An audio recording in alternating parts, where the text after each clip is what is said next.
Thank you, Mr. Speaker. I rise to second this motion, and just like the chair has explained, it's very, in very good term, very clear terms, Honorable Speaker. We have a lot that this House is going to process, and most importantly, we must meet the timeline, considering that we are coming to the end of this financial year. And Honorable Speaker, this House is youthful. We are able to go through the finance bill, and we'll be able to understand where these monies are coming from. Without much ado, Honorable Speaker, I beg to second. Thank you. Thank you, Honorable Didymus. Order, Honorable Commissioner Makau. Order. Commissioner Makau, freeze or take the nearest seat. Honorable members, I now propose the question, which is that pursuant to the provisions of Standing Order 120, this House resolves to reduce the publication period of the Appropriation Bill, National Assembly Bill number 33 of 2024, from 7 days to 5 days. You put the question? Yes, Kajwang? Mr. Speaker, I see no merit in reducing the dates or the days that we have in this bill. The number of days we are talking about, this bill is already published, but it is 5 days old. In fact, if we then reduce it, then it becomes ripe, which in number 10, you then can see it can be put before the House to be read a first time. So actually, mathematically, what we are talking about is 2 days. We have already passed a resolution to discuss tomorrow, to discuss the issues concerning the finance bill tomorrow. And Honorable Speaker, the majority leader just let us know from the House business you have directed that this can go between tomorrow up to Thursday. So actually, we then can properly examine this bill if it were to be, if it were to take the 7 days on Tuesday next week, quite properly. It would have taken 7 days in the normal manner of things, and we would then begin debate on it on Wednesday, on Tuesday. Now, Mr. Speaker, for us to accept this, a person moving the bill or the person seconding must give us reasons. The only reason I have had is that we are going to discuss very important bills. But there is nothing which takes away, because the 7 days is for the common person to interact with the bill, as well as the member representing that person to interact with this bill. And so, if there is no reason other than the fact that we are going to discuss some very important issues in the course of today and tomorrow, the chair of budget has not given us a very good reason for which we have to extend these dates. I submit. Honorable Kajwang, you are a member of House Business Committee, aren't you? And you know that allocating the finance bill, the number of days that we did, does not mean it will consume all the days. In case it ends early, then this motion becomes relevant, but it's entirely up to the House. Can I put the question now? I now put the question, which is that pursuant the provisions of Standing Order 120, this House resolves to reduce the publication period of the Appropriation Bill, National Assembly Bill number 33 of 2024, from 7 days to 5 days. As members of that opinion say aye. Aye. Will those of the conduct. The Finance Committee, member for Molo, will be tabling his report or his committee report this afternoon. I have not seen it yet. I have to approve it to be tabled, so when I recess, I'll have to perform that function. Once that is done, The report will be available at the table office. I encourage each and every honorable member to get the report either from the table office physically or on the parliamentary web. Read through it properly. Upon doing so, we have allocated time as follows. Tomorrow morning from 9:30, the finance bill will be moved by the committee chairman. It will be open to debate the whole of tomorrow morning. Tomorrow afternoon, you have just approved a sitting for Thursday morning. And remember that tomorrow you will sit up to 9:30 or 9 in the night. On Thursday morning, we'll again sit on the finance bill, and House Business Committee has directed that we will then vote on that bill on Thursday afternoon. Committee of the Whole on the same bill will come on Tuesday afternoon. Those of you who want to file any amendments, and I've seen some, I've in fact approved some, although it will be more decent and proper to file your amendments after reading the report to see whether you are proposing amendments that have already been dealt with by the committee. I have directed the clerk that the closure for submitting amendments will be on Thursday at 1 p.m. So those of you who want to file any amendments upon reading the report and the bill, ensure that you file your amendments at or before Thursday 1 p.m.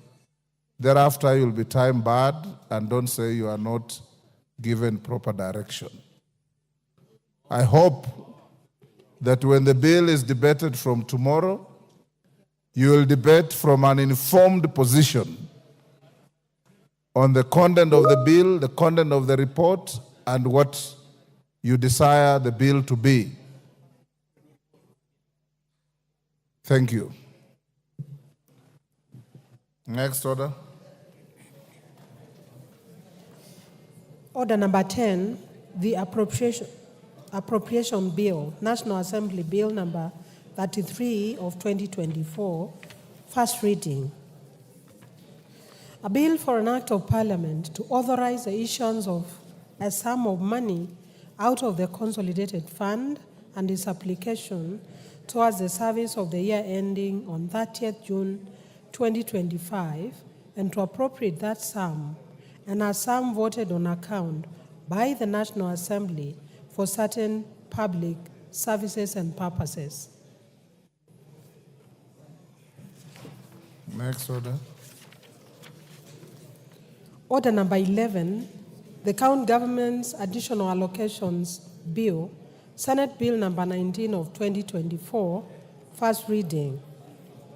A bill for an act of parliament to provide for the additional allocations to county governments for the year 2024-2025, for the 2024-2025 financial year, the responsibilities of the national government and county governments pursuant to such allocation and for connected purposes.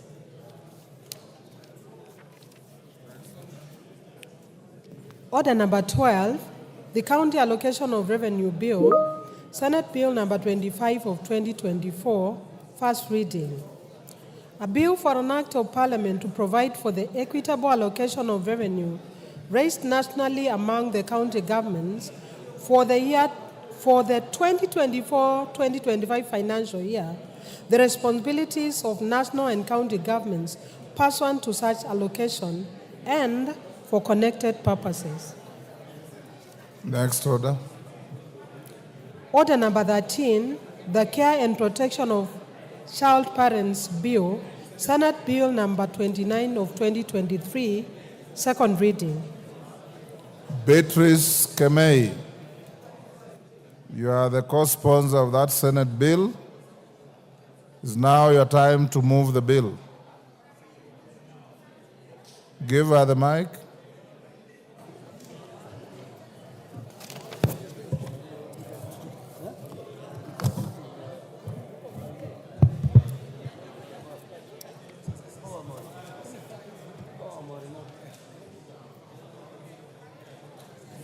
A functioning mic, there you are. Thank you, thank you.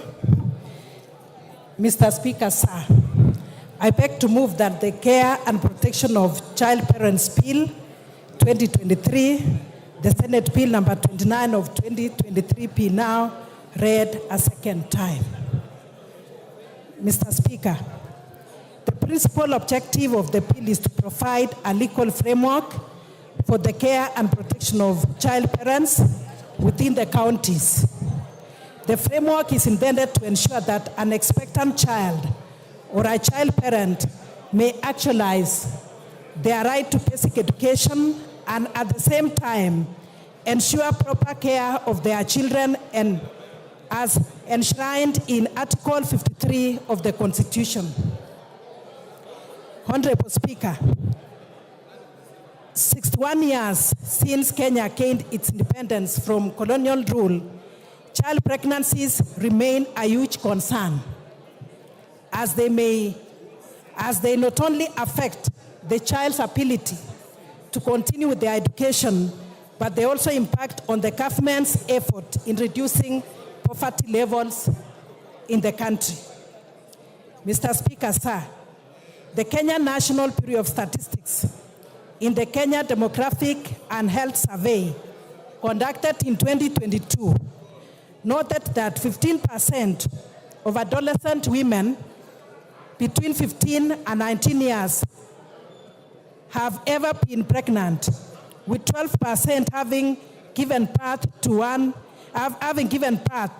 1% experiencing pregnancy loss, and 3% being pregnant with their first child. Kenya National Bureau of Standards further noted that the number of teenage pregnancies is higher in rural areas, particularly in pastoralist communities, compared to urban areas. It further noted that teen pregnancies decline as the level of education rises, and further that it also declines as the level of household wealth increases. Mr. Speaker, sir, the Constitution of Kenya 2010, in Article 53(1), Part B, C, and D, provides for the right of a child to free and compulsory basic education, the right to basic nutrition, shelter, and health care, and the right to protection and right to protection from abuse, neglect, harmful cultural practices, all forms of violence, inhuman treatment and punishment that is there, and even exploitative labor. Honorable Speaker, Section 13 of the Child Act, number 29 of 2022, reiterates the right of a child to basic education and mandates the Cabinet Secretary in charge of children matters, in consultation with the Cabinet Secretary in charge of education, to develop and implement policies for the realization by every child of the Constitution of the constitutional right to education. The Basic Education Act number 14 of 2013 provides that no child should be denied admission to a public school. The above, Honorable Speaker, the above notwithstanding, children who fall pregnant in school, especially those born in poor households, are likely to drop out of school so that they can fend for their babies. This not only impacts on their right to education, but also exposes them to early marriages and exploitative labor practices as they seek to fend for themselves and their children.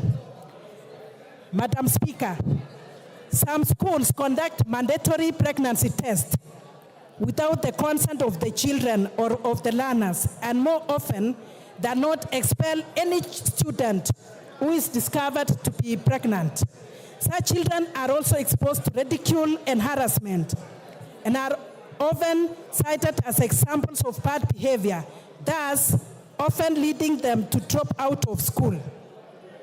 It is also difficult for children who have been pregnant before to be readmitted to the school or to another school, as they are often shunned, with the school administration fearing that readmitting them will be viewed as tolerating ill behavior from students, which they are afraid of spreading to other students.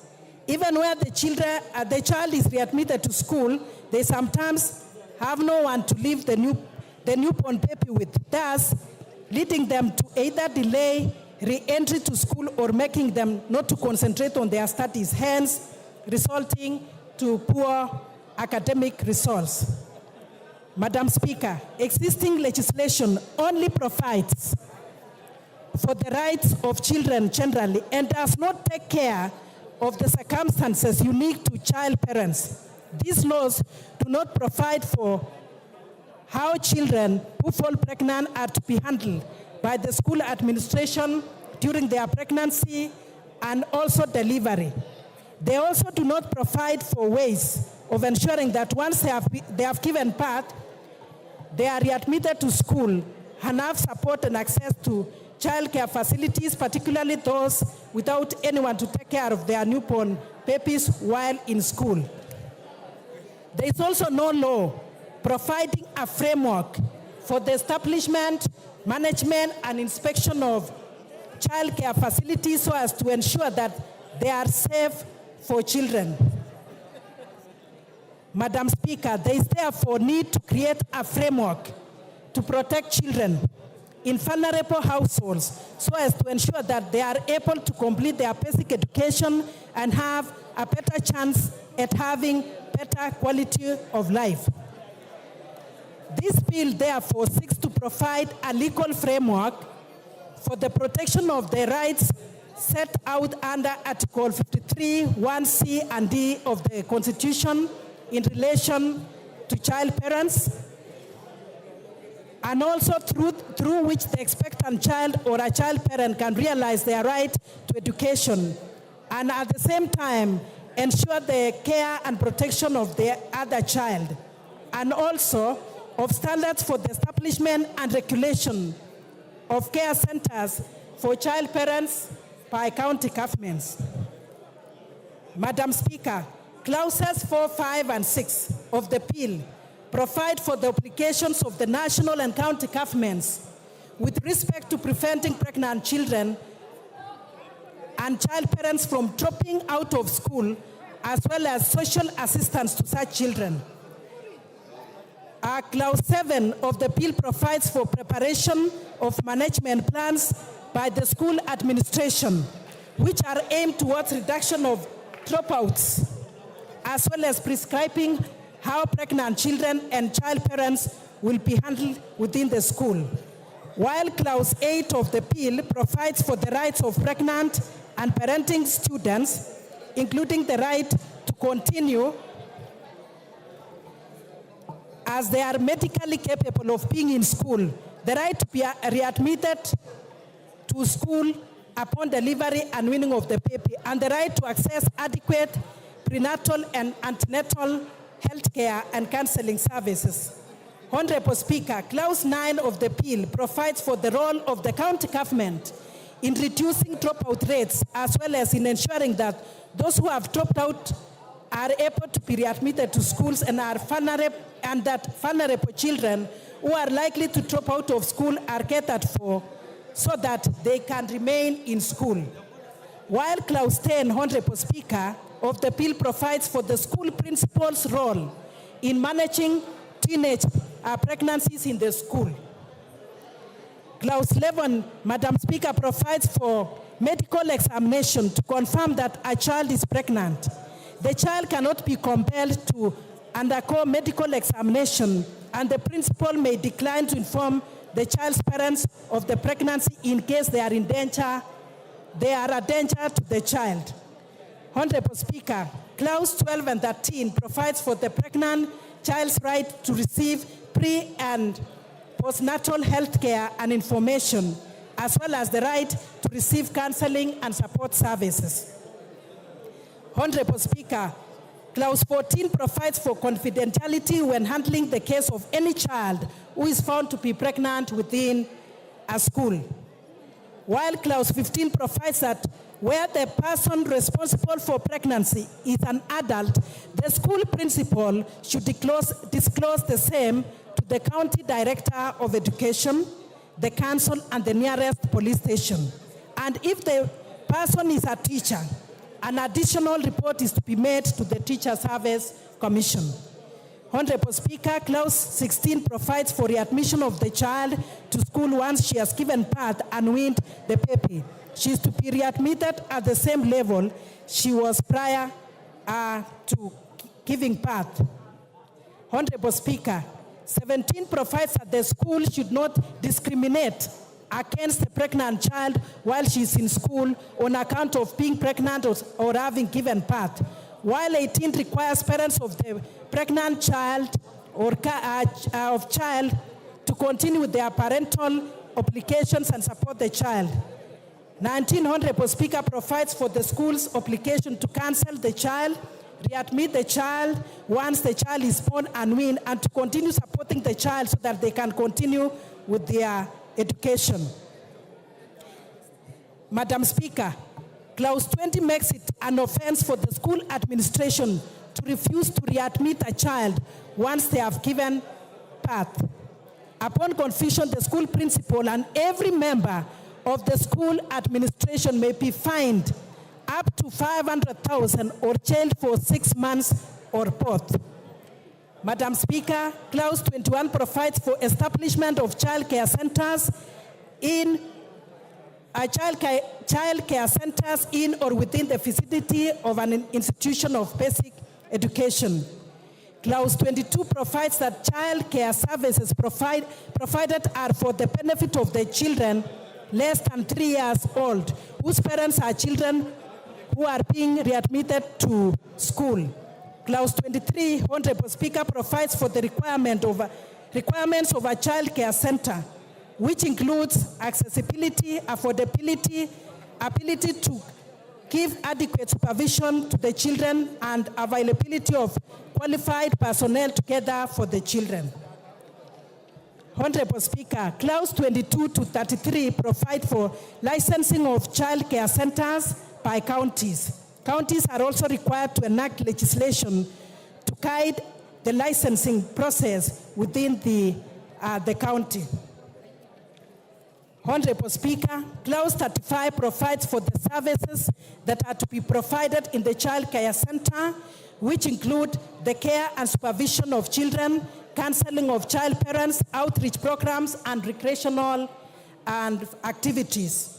Madam Speaker, Clause 37 provides for inspection and evaluation of safety in the care center and the obligation to keep the premises safe for children and to have contacts of emergency services providers such as hospitals, ambulances, and firefighting services. Madam Speaker, 42 provides for continued recognition of care centers which are already in existence and are already licensed.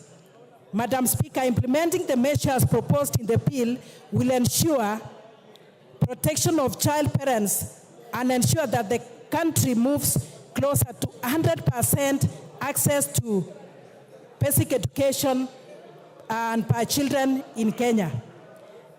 Madam Speaker, I now want to stop with these remarks, and I beg Madam Emase, Honorable, to second. Honorable Emase. Thank you, Honorable Speaker, for the opportunity to second the bill on care and protection of child parents, Bill 2023. Madam Speaker, this is a very straightforward bill It is very timely. It is coming at a time when we are dealing with so many issues around children, gender-based violence, pregnancies caused by even relatives, that is incest. At a time when the statistics are very clear, we are being told that 15% of women or children between the age of 15 and 19 become pregnant, where 12% are able to give birth, 3% even they lose their children in the process, and 1% happen to be pregnant for the first time. Honorable Speaker, therefore, this bill, as we have been told, seeks to provide a legal framework so that as a government, we are able to manage to deal with the issue of teenage pregnancies. We have a framework that provides on how this matter is to be dealt with by the county governments, by the national government, because children or an expectant child has got rights. But this is an area which we do not seem as legislators to have given the attention that it deserves. Honorable Speaker, this bill, therefore, seeks to ensure that there is a proper plan. If a child is expectant, how should that child be handled? How should the school administration address the matter, such that this child is guaranteed the right to education? This child's baby is taken care of by government. So, Honorable Speaker, I want to really thank Honorable Beatrice and the Senate for coming up with this bill, because teenage pregnancy is a problem.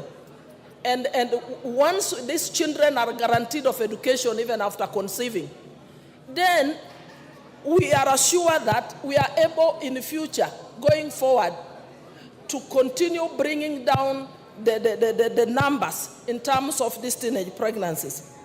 Honorable Speaker, in each of our constituencies, every day we encounter the number of schools that are reported, even to report as many as 20 or more pregnancies, even in our schools. So we need this legislation so that these children are taken care of. There is proper guidance. There is even psychosocial, counseling in schools to guide them so that they are not harassed or ridiculed in schools, so that these children are able to continue with the school, and by ensuring that they have the right to education and they are able to continue the education, then as a nation we're able to address so many other multiplier effects of those dropouts, and we're able to deal with issues of poverty. And Honorable Speaker, I think with those few remarks, I second the motion. Thank you.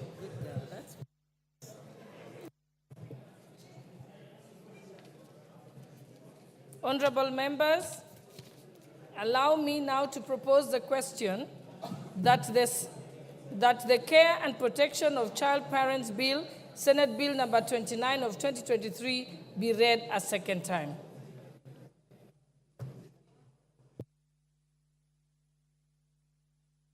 Honorable TJ, I can see. My contribution, Madam Speaker, will be very short. Madam Speaker, if you examine this bill, how come it is not a money bill? In the memorandum, it has been set there, and it is said not to be a money bill. Sorry, I can't hear you. Can you start again? I am saying, if you look at this bill, how else can you explain that it is not a money bill? Money bill. If you check the memorandum, and if you check the statements that accompanying it, it is said not to be a money bill. But when you open it up, it creates centers. It talks about inspectors. these inspectors must be employed by somebody. These inspectors must be supervised or coordinated somewhere. These centers must be maintained by the public exchequer. And even when you open up those big premises of policy on protecting the child, definitely the child would have to be protected where there are functions which money follows. I am really sympathetic to the girl child. I really want to have a bill which fixes the issue of the girl child. But since this bicameral legislation process, we have had problems where good bills are lost because of the people who sponsor them or because of the thought process behind it. Were this bill originated from this house, from where my colleague sits, if she originated this bill, we wouldn't have been talking about this issue. We would have been talking about how to reinforce it and how to make it better on how to protect the girl child. But for some reason, members on the other house, they get into issues which they do not investigate very well. And this is a constitutional issue. We cannot do something about it. Article 114 happens to be a constitutional issue. Even when the emeritus lady and a very, she's a doyen of this legislation. But Honorable Emase will see the bill. In fact, she is the member of the Budget and Appropriation. Honorable Emase, please convince us that this is not a money bill. She is still consulting. But Honorable Emase, please don't mistake us. We are the fighters. Emase, listen. We are the fighters for the girl child. And we want girl child to be ring-fenced. Some of us are fathers of girls. But the problem we have in this legislation is that people begin to sponsor bills without looking at the Constitution. You see an inspector there. You see the care there. It is definitely going to use the taxpayers' money. So how can it be a bill outside Article 114? Just convince us and we pass this bill with a record time. But if you are unable, my colleague, please find a way of withdrawing this bill and reintroducing it here so that you do not go away. This thing is very important to a child. We cannot just use it on technicalities. There must be somehow of how we can pass this bill, Madam Speaker, so that the real issues of the child is protected. Thank you very much. Thank you very much, Honorable Member for Ruaraka, Honorable TJ Kajwang. I think you raise a very important point, and I think I agree with you that probably before I say anything about it, I think it's important that we allow the mover of the bill, the seconder of the bill, and I think also Honorable Member for Baringo, maybe we start with you. Let's hear what the members have to say, but it's a very important issue you have raised. Thank you for that.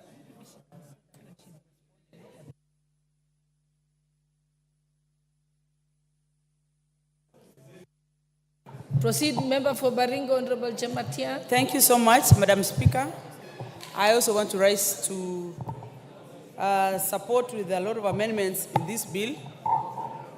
I support because this is a very pertinent topic and a very important bill if it's considered and put in proper perspective.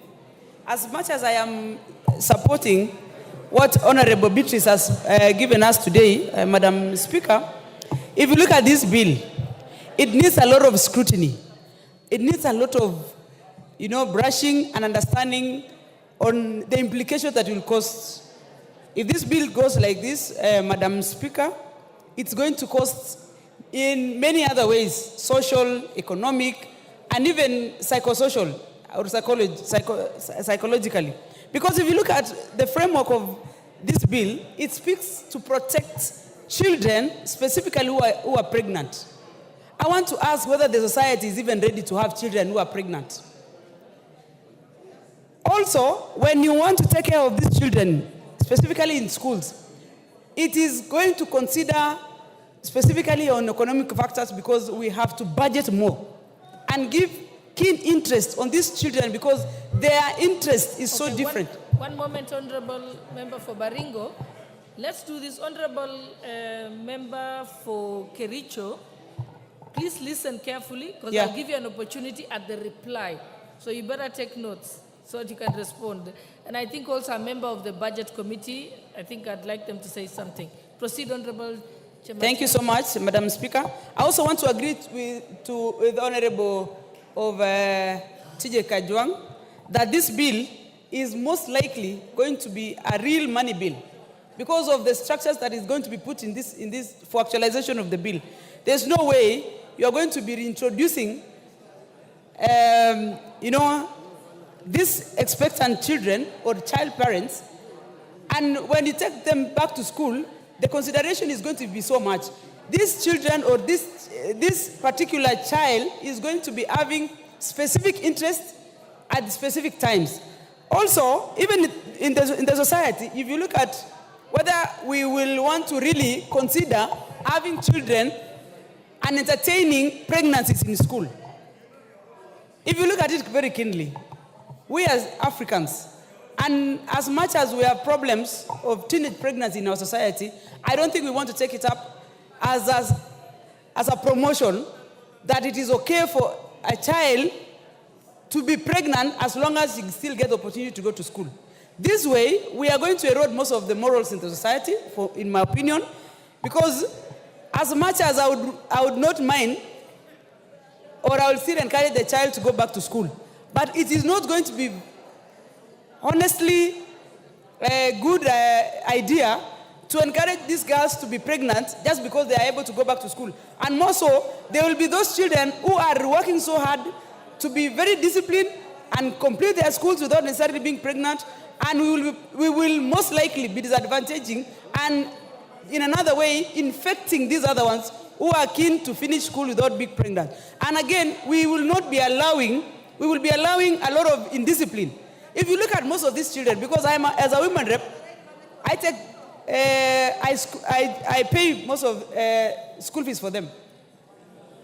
Their performance in school is very wanting because of the distractions that they get into society. You cannot be a mother and a student at the same time. If you ask me, this bill needs a lot of brushing. We would probably, I don't know whether we will ask the mover to withdraw and reintroduce it again so that we take time to understand and be able to help this bill make a very important impact in the society. As much as I support, I would really ask my colleague, we sit back and probably brush it properly so that we can have a better bill going forward. Thank you, Madam Speaker. Thank you. The Honourable Member for Suba North, Honourable Millie Odhiambo. Thank you, Madam Speaker. I don't know if you are giving me the opportunity to speak or to inform the member because she has already sat down. I just saw you on the intervention button. Oh, I was seeking to inform the member, but she has already sat down. But you can proceed to inform the House. Well, I was just informing the honourable member because from the way she was talking, she seems to infer to persons below 18 years who have had children as though they are voluntary mothers. It's actually cases of sexual abuse. It is presumed anybody below 17 years who has a child is a victim of sexual abuse because they cannot consent legally to sex. So we are actually talking about an abused child in this bill. Thank you very much. I know, Honourable Millie, we've been in the trenches together with Cradle, fighting for the girl child and abused children. So I understand where you're coming from. I will also allow the member, and I think the member for Baringo is properly informed, I will allow the member from Mombasa, Honorable Zamzam Chimba. Asante sana Mheshimiwa Spika, na mimi niweze kuunga mkono hii bill ambayo mwenzangu ameleta ya kupatia watoto wa kike nafasi ya pili kusoma. Mheshimiwa Spika, Mheshimiwa Spika, na nilitaka sana kuzungumza kuwa hawa watoto ambao wanapewa nafasi ya pili wengi wako ile underage, umri wa chini, walipata ujauzito, pengine walinajisiwa, ama pengine kuna wale ambao walikuwa na forced marriages, walikuwa hawana uwezo, kwa hiyo wanapewa nafasi ya pili kupata masomo. Mheshimiwa Spika, Mheshimiwa Spika, ndani ya Mombasa County kama mama county nimeregesha watoto wa kike 350 na walipia full scholarship na ngafu warudi darasani wasome, kwa sababu Mheshimiwa Spika, sisi tunataka uongozi wa mwanamke, lakini uongozi wa mwanamke una matatizo mengi sana. Mpaka afikie kiwango cha kuweza kuingia katika uongozi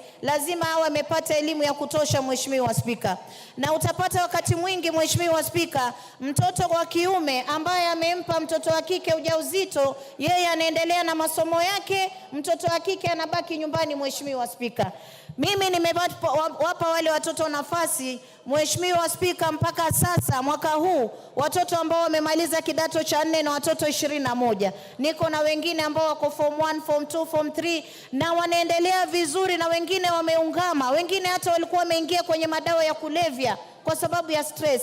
Anashindwa, angalie mtoto anatamani apate elimu ili aweze kupata kazi, amekwama. Mheshimiwa Spika, kwa hiyo mimi kitu ambacho nataka kusema ni kweli hii bill inahitaji pesa. Ikiwa kama watataka watoto wapewe sehemu ya kulelewa shuleni, basi lazima kuwe na mpango ambao serikali itawekeza pesa ya kuangalia hizi sehemu ambazo watoto watalelewa. Lakini kwa ufupi Mheshimiwa Spika, mimi naunga mtoto wa kike ama young mother aweze kuregeshwa shuleni ikiwa bado ana tamaa ya elimu. Na mimi katika wale wa mama ambao wana hawa watoto, kwa sababu mpaka sasa hatuna sehemu za kuweka watoto wao shuleni, nimewaeka hawa kina mama pamoja ambao ni mama wa hawa young mothers. Nimewapa mradi mtaji, wanafanya biashara, waweze kulea hawa watoto na hawa wenzao wakisoma. Kwa hiyo Mheshimiwa Spika, mimi naunga mkono, japokuwa na mashtaka moja Mheshimiwa Spika. Hata ino bili ino mimi nimeitoa kitambo, nimeweka kule table pale katika sehemu ya kuweka bills, mpaka sasa haijakuja Mheshimiwa Spika. Lakini yangu ilikuwa na sehemu nzuri ambazo wamekuwa wakiuliza, kwa sababu nilijua kwa dhati kuwa hino lazima itakuwa ni money bill, lazima itahitaji mapendi, itahitaji funding. Na ya kusikitisha hata zaidi Mheshimiwa Spika, hao watoto wengine wamepata ujauzito kwa sababu wengine walikosa sodo. Mtoto amedanganywa na mandazi, akajua nitapata 100 kununua sodo niondoe aibu, mara akienda kukutana na huyo mwanaume anapata ujauzito. Na mpaka sasa mimi nasikitika, sodo za Mombasa pia bado hazijafika, licha ya kuwa mama county najibidiisha kuregesha hawa watoto shuleni. Lakini nina wasiwasi mimba watazidi kupata mimba kwa ukosefu wa sodo Mheshimiwa Spika. Na sisi tuko pamoja, hata wewe pia ni mama county, umeona tunalalamika. Tunaomba wale ambao wamepewa nafasi ya kutuletea sodo katika counties zetu waweze kuzileta ili tuweze kutoa kwa watoto. Lakini namuunga mkono, na mimi nina yangu ambao ni nzuri sana naileta, ambayo tutaweza kuijadili, iko na vitengo tofauti. Hino ni money bill na inahitaji mgao ili iweze kusaidia. Asante sana Mheshimiwa Spika. Asante sana. The Honorable Member for Seme, Honorable James Nyikau. I can see you're on the intervention. Thank you, Madam Speaker. This is a very interesting bill. Whereas in principle, this bill is actually very important for the girl child, the support of the girl child. But there are very basic issues about this bill, and some of them have been raised, that actually, when I saw it, the first thing, it is a money bill. Also, this bill is actually going to interact with very many other acts of parliament. And therefore, I've gone through and I've not seen how you're putting transition clauses that will raise those issues. Other than that, Madam Speaker, it is an important bill because what we are really dealing with here, we are dealing with adolescent pregnancy.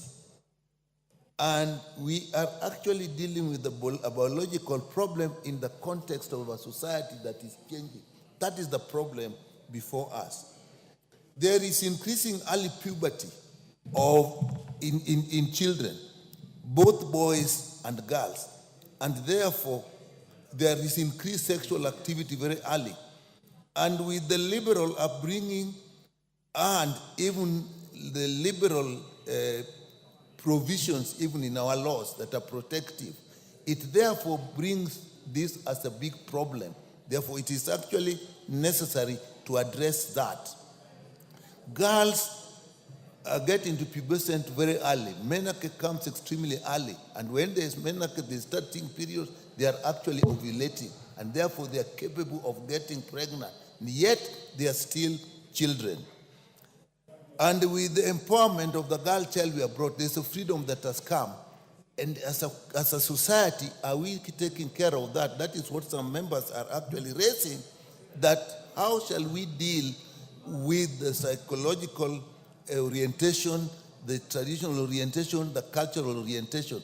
That is actually where we start. Because if we take a strict legal definition, then anybody below 18 is a child. And if the law was nature, then they shouldn't get pregnant. But the law is not nature. So we are dealing with a legal situation against a biological situation. And these children will actually need a lot of psychological support, even if before we start thinking of education. And if they get pregnant, the impact is huge, both physiologically, physically, mentally, and even in their development. Because some of them actually get pregnant before maturity of their organs. That's a big problem.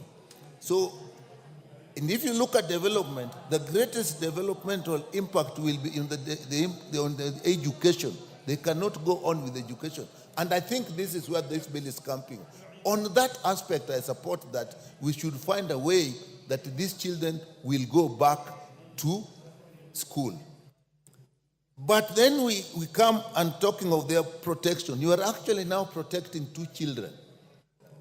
The mother is a child, the baby is a child. And we are now also bringing in centers that have been created. And if you look at what we are indicating in the center, we are even talking of children, these children giving birth at the centers. So that center becomes an extremely complex center that we are dealing with. So, Madam Speaker, in terms of education, I think the most important thing that we are actually addressing, and we look at this, is how do they get to school? What psychological support do they need when they go to school? What physical support? And the support of the baby, because some of them will come from families that are actually so disadvantaged, they can't look after a baby that is left behind. We are saying in this bill that can also be done at the centers. So if you look at this center is complex, it's huge. And how are we going to set it up without money? And therefore, this must be first and foremost looked at as a money bill. So this bill, in my view, we really need to relook at it. I support it in principle, but as set out now, I think if passed as it is, I think it will give us a lot of problems in its handling. So my view, I'll say, is that we need to relook at this bill, whether we withdraw it and bring it again, whether we look at it in a much more broader sense. But as it is, it's a good principle. It's something we should pursue, but not as it is now. Thank you, Madam Speaker. Thank you. The Honourable Member for Kibra, Honourable Peter Arero.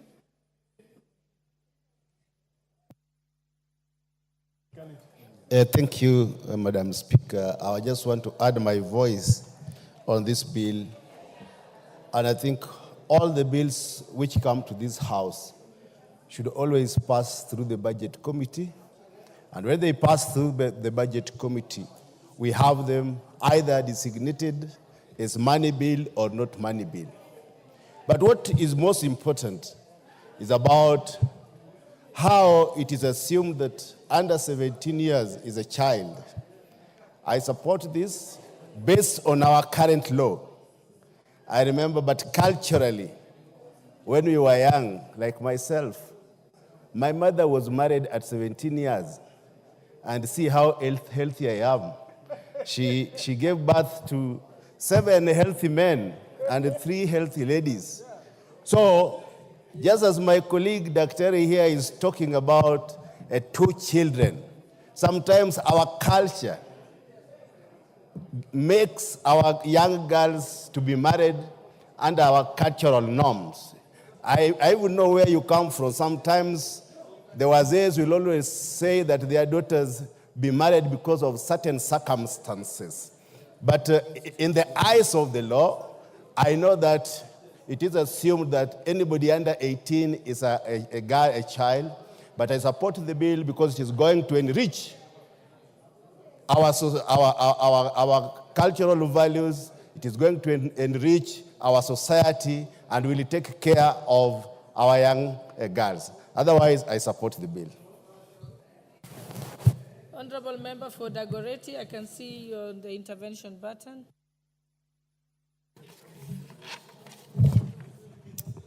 Thank you, Madam Speaker. Madam Speaker, while I know this is a bill that every woman will support and ensure that indeed there's protection and care of every child, and the challenges we have faced, Madam Speaker, so much in issues of children today, that you find today, I'll give you a story, Madam Speaker. Just recently, there's a girl who went to the Swedish embassy. She's supposed to travel to Sweden. But because since she was born, she has never communicated to the father or anything, the parent was told that they need the father's consent. Or she goes to court and the mother to file a sole custody of the child. So you realize in such things, you need now the law to be very clear, especially for Kenyan children, because we can't also enforce parents or husbands when they leave their wives that you need to fight. And this sometimes can bring trauma to a child. So, Madam Speaker, when I talk about the care and protection of a child parents bill, it's a bill that will assist in many things, because the law internationally comes out, and within the Children's Act, we also have that protection. As they say, it might be a money bill or not a money bill, but I think it will be a money bill because there are some issues that will come out and will be raised. So that, Madam Speaker, also we have to look at it. But this is a very important bill that every woman in this House must support this bill, because it's going to help very many families that are finding themselves in this challenge. And also you find that children who are in orphanages, Madam Speaker. So a child has lived in an orphanage, let's say her whole or his whole life. But then you realize when they come to the age of 17, they will want to now start, what's my identity? And those are some of the things we are saying. As you bring in care, both parents must agree. And if a child will also come out and say, I have never seen you as a father or a mother, and they decide the parent that has taken care of her is that parent that has taken care of Madam Speaker, then I'm hoping in the bill we are also trying to ensure we are safeguarding such children. That yes, you have a biological parent, but that parent never bothered about you. And so you went and found a foster parent who has taken care of you as a parent. In fact, nobody even knows